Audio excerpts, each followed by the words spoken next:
nearly 7 o'clock. We'll check this evening's news headlines at the top of the hour. But first, here's Michael Jackson with Man in the Mirror. David Gilligan clicked off the radio. The windshield was getting covered again, so he flicked the wipers a couple of times to get rid of the mounting snow.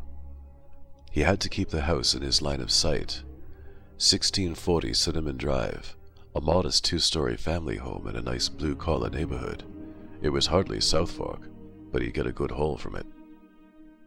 He'd been watching the house on and off for a few weeks now, just one of the many he'd considered in this area of town. He'd managed to find out who lived there, a young professional couple, 2 small children, and what their plans for tonight were. "We're going to my sister's," he'd overheard the mom telling her neighbor one morning. "We go every Christmas Eve." He'd formed his plan around that detail, except it was now dark and they hadn't left. Perhaps the snow had put them off. David flicked the wipers again. They dragged heavily, protesting. The street was empty. Earlier this afternoon, children had been having snowball fights, their galoshes scrunching and squelching as they ran. It wasn't so long ago that David was their age, and he would have taken part. He looked up, squinting through the snow. 1640's porch light had just come on. They were getting ready to leave. Moments later, the front door opened and David saw 4 figures, all in coats, hats, and scarves. They hunched over to avoid getting snow in their faces, battling the short distance to the station wagon parked in the driveway. He watched the car slowly pull out and head south. They were probably headed for the freeway. "This is it. Don't be nervous." David buttoned his coat, deliberately taking his time, calming himself. He stepped out of his car. Hell, it was cold. He opened the trunk and took out a shoulder bag. His car looked a bit out of place. Though this was not a rich area, most of the other vehicles on the street had probably been paid for by their owners, not jacked from a second-hand dealership out of town. David double-checked that there was no one around. This type of job was risky, especially in a gossipy neighborhood, but he had little option. He'd done 5 or 6 of them over the last few years. They paid the rent, saw him through for a while. He was actually getting good at them. A bit of planning always paid off. He walked up the driveway and cut straight past the house, down a side alley and into a small backyard. He looked round and checked that the snow was filling in his footprints. It wasn't falling heavily, but constantly enough to disguise them.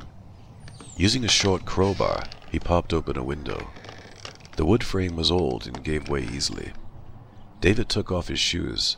They were wet and he couldn't afford to leave prints inside, so after banging them against the wall to shake off the snow, he put them in his bag. He wasn't wearing any socks, and even though he stood there in the yard for a second or two, his feet began to freeze and numb. He carefully climbed through the window into a dimly lit dining room. Taking a flashlight from his bag, David scanned the surroundings. He could see through to the front room, a TV, VCR, and stereo all visible. Could he perhaps pull his car into the driveway and load up? No, he'd come for small things, a quick in and out. Only take what you can carry. David moved from room to room, the living room, the kitchen, up the stairs to 2 bedrooms. His bag filled more quickly than he'd anticipated. He grabbed jewelry, a couple of credit cards he found on a dresser, some cash, a few trinkets that might be worth something. In the back bedroom, the parents' by the look of it, he found a photograph album lying open. The smiling faces caught his eye. He sat on the bed for a moment, flicking through the pages. They began with wedding photos, then baby pictures, then birthdays and holidays. In every single one, the family was smiling. There was something intimate about being in someone else's house, of going through their things. It was as if he was sharing in their lives. David didn't know if this excited or saddened him. His bag was full now. It would be a few days before he could sell it all on. Even his contacts took Christmas Day off, but it would mean a good start to the new year. David moved to the front bedroom for a final look around. It was clearly the children's room. 2 single beds, Chicago Bears poster on the wall, Star Wars dolls lying around the floor. He clicked his flashlight off. The only illumination now was the glow coming from the street lamp outside. He could hear the dull sound of traffic, all moving slowly in the harsh weather. It was as he realized the sound was getting closer that he noticed new light shining in through the window. A car had pulled up into the driveway. David dashed to the window and looked down. It was the family. The two kids were already out of the car, throwing snow at each other. The older boy had worked out how to get better range by squishing the snow together. The parents got out too, and they now had a man with them. David bolted from the room, no concession to being sneaky. He just started down the stairs, however, when the front door, directly opposite, began to open. He had no choice but to rush back up and duck down behind the landing banister. Perhaps they'd forgotten something and would only be nipping in. David could hear their voices as the group came in, and if he craned his neck slightly, he could glimpse sight of the hallway. The two children, both boys, quickly took off their coats and threw them onto a rack on the wall. The parents were talking to their new friend as the father, loaded down with shopping sacks, closed the door. "As I say, it's very kind of you," said the stranger, English by the sound of it. He was around the same age as the parents, in his 30s or so, and he had brown hair that almost reached his shoulders, some kind of old hippie probably. His knee-length jacket didn't fit that idea though, too austere, too grand. He brushed snow from his shoulder and his hair as he looked around, taking in his surroundings. "Not at all," said the mom. "It's Christmas Eve and you have nowhere to go. What else were we going to do? Scott, take the doctor through and get him a drink. I'll just call Jean." David watched as the men left her. The woman took a phone from the hall table and dialed a number. After a moment she said, "Jean, it's Melinda. Sorry, sweetie, we can't come." Damn, they were staying. What would David do now? "No, the police are turning people away," Melinda was saying. "The road's totally blocked off. We're snowed in. I'm sorry too. We've got Mom and Dad tomorrow. Why don't we try to bring them over the day after?" "Sure, that'd be nice." "Okay, Jean. Love to everyone and Merry Christmas." She hung up the phone and walked out of David's sight into the living room. He could still hear the adults talking if he strained. "Well, I suppose I better get us something to eat," said Melinda. "It'll have to be sandwiches, I'm afraid, Doctor." "Oh, I love sandwiches," he said. "Peter!" shouted Scott, the father. "Ralphie, stop messing around and sit down. You'll knock the damn tree over." "Kids, huh?" said the doctor. "They always love Christmas, don't they? I mean, really love it." "So, Doctor," said Scott, "what brings you to Illinois?" "Excuse me?" "Well, your accent, it's English." "More or less. I'm just visiting. I love America at this time of year." Wonderful, thought David. They'd be here all night. He could feel sweat building on his brow and in the small of his back. How would he get out without being seen? Perhaps when they went through to the back room to eat. Had David left the window open after he climbed in, or had he slid it back into place? He just couldn't remember. "And you were walking around?" he heard Scott say. "Nowhere to go?" "Sort of," replied the doctor. David could hear the grin on his face. "You see, I'm traveling with a friend of mine. Anyway, Charlie's gone to a disco. Is that the right vernacular for 1987?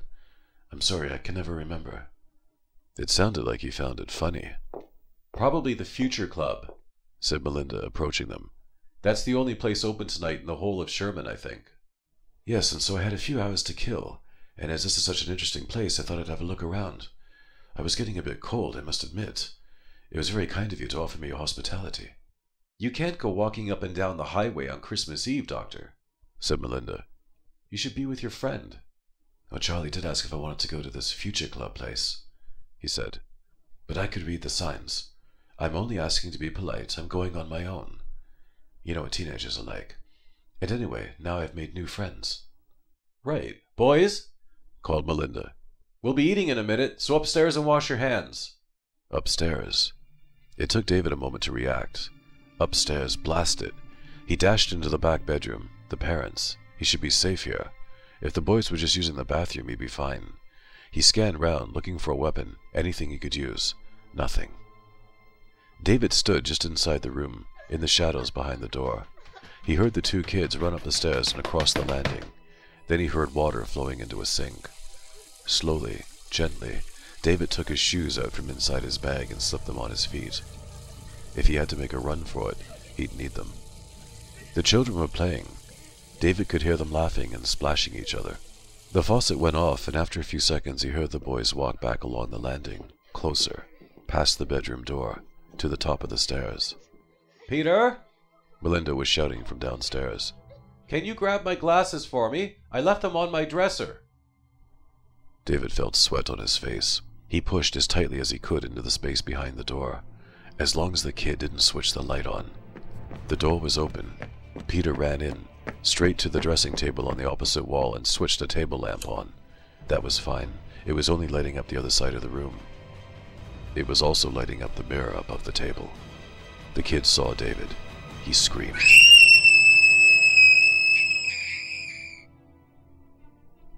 David ran. He just had to bolt for it, no option. He dropped his bag, left it behind the bedroom door. If anyone gets in the way, he thought, the other boy, the wife, well, he'll just have to get past them. Down the stairs, 2 at a time, the front door was in sight. Suddenly, the English guy was in his way. David stopped on the bottom step. The man was just looking at him, thinking. David breathed out, unsure what to do. The parents must have heard the kid scream.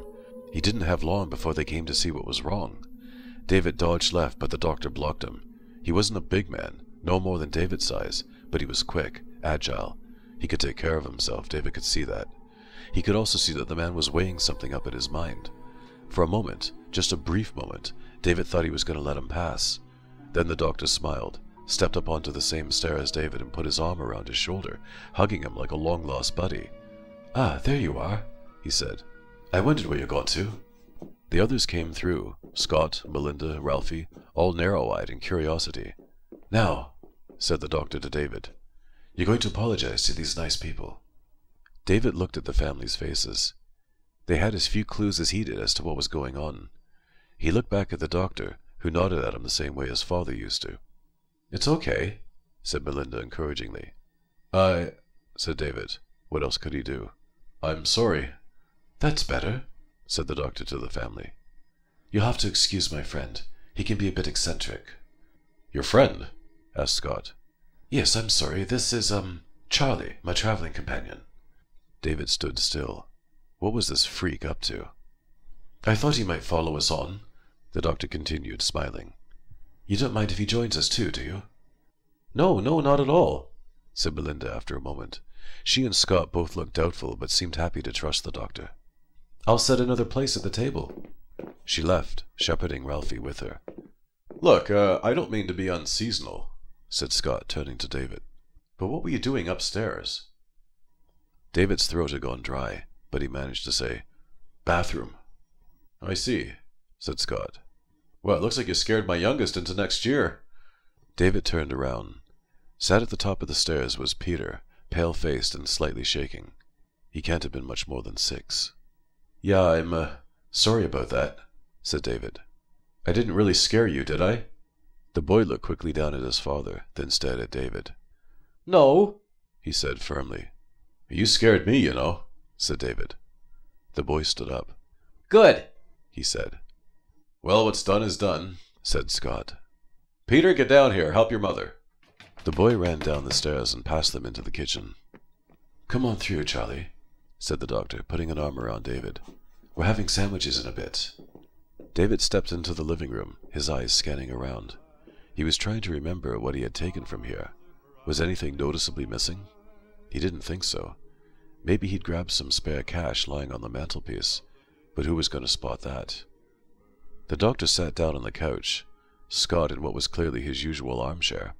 David sat next to the doctor, but on the edge of the seat, too nervous to turn to his right to see the man's face. What was this guy up to? "Can I get anyone a drink?" Melinda came in carrying a bottle of wine and some glasses. "Not for me, thank you," said the doctor. "But I'm sure Charlie will have one. He's quiet but very friendly when you get to know him. I was the same at his age." Melinda poured the drinks and passed one to David. "There you go," she said. She smiled and clinked glasses with him. "Merry Christmas." Merry Christmas," said David. He just had to go with it for now. He could make a break for it at the earliest chance.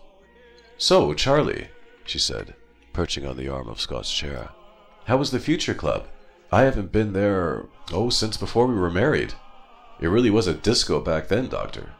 She was teasing the English guy, but he didn't seem to notice. "Oh, I'm sure. Sounds fun," he said. "I bet you didn't get in," continued Melinda, now teasing David. "I don't know how old you are, but you don't look 21. David laughed nervously. They turned you away, didn't they? Don't worry, it happens to us all at your age. I remember once... David stopped paying attention and looked at the Christmas tree in the corner of the room.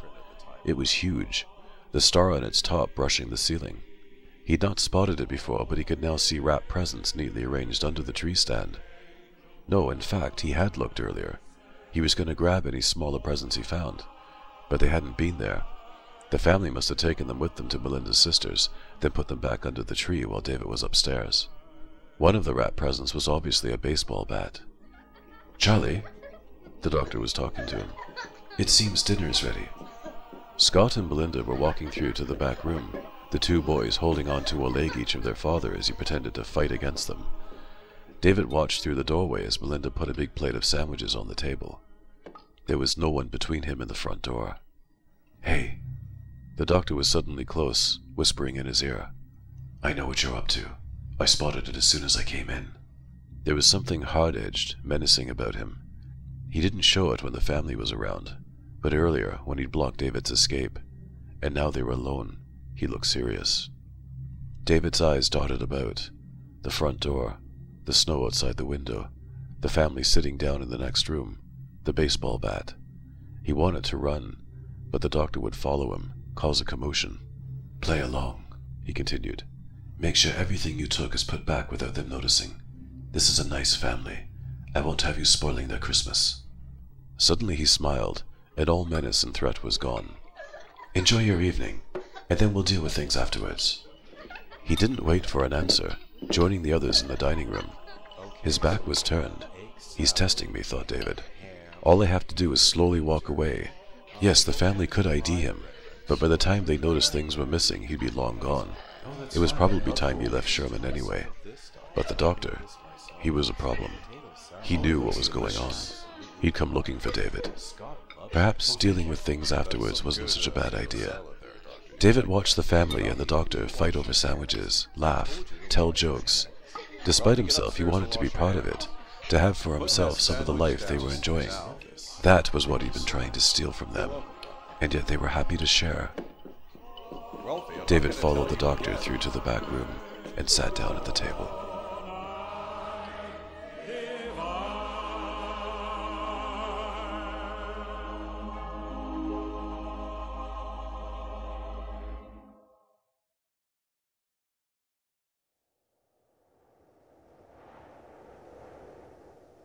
Epilogue. Christmas Eve on the Wiltshire Downs, and the moment comes. The first bells break out down in Churhill, and then there are echoes from Compton Bassett, Calstone, Headington, and they roll across the darkness of the plain, up from Salisbury, clear as the wind allows, then scattered elsewhere. All those bells, like stars on the ground. All those people, understanding the moment, as above, so below. I look unto the hills, from whence cometh my help. The snow doesn't often fall at Christmas now, but they still stand for each other. Each snowflake is a fractal design that lasts only a moment. Each is symmetrical, a pattern formed around a point by the wonderful interlacing systems of the clouds and the oceans and the land, and us, necessary to see it.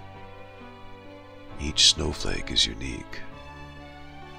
Snow can be many bad things, from chilled hands to collapsed roofs to death on the roads. But if it wasn't for the snow, how could we believe in the immortality of the soul? You turn and walk down to the valley, heading for home.